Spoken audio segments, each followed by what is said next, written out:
You could say this video is a little presumptuous because Lomachenko first has to get past Jorge Linares and up at lightweight, a weight he's never fought at before. So to say that's already a foregone conclusion is a bit of a diss to the very skillful Venezuelan.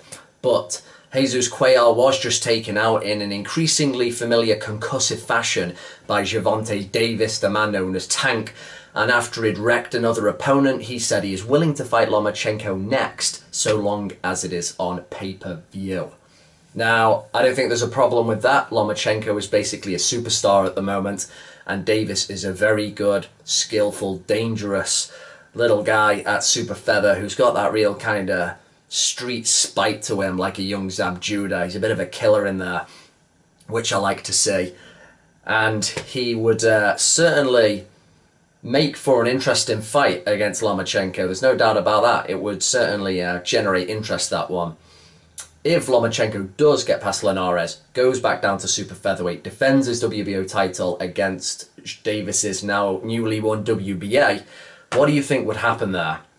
Lomachenko is certainly the rightful favourite again in that encounter, a guy who really hasn't shown any kind of weaknesses other than losing to Orlando Salido in his second fight when he was just quite outweighed on the night and nearly got the victory anyway in the last round.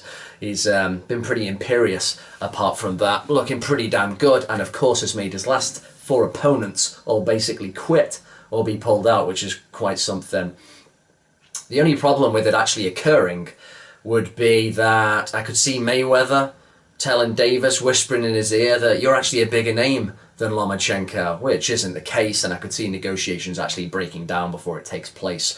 But if it does go ahead, great fight. Gotta favour Lomachenko, but Davis, because he's got that real spite about him, and he's very skillful and super quick, he would definitely have his moments, you feel. If it was just another Lomachenko domination, there'd be something almost slightly depressing about that, I think, because you want to see him at least be slightly tested here now. And you'd like to believe we're coming into a stronger era of super feathers here. The likes of Davis seems to represent that. I do hope the fight goes ahead, but as I say, negotiations could be the most difficult hurdle there if Lomachenko does indeed get past Linares. How do you see that fight going? I expect the majority of you to say Lomachenko lights him up or just easily dominates him over the distance. Do you think Davis will have more of his moments? Would he be able to land some of his cracking shots? And is there anyone out there who actually thinks he could possibly win, more to the point? A great fight. I hope it happens. What do you think?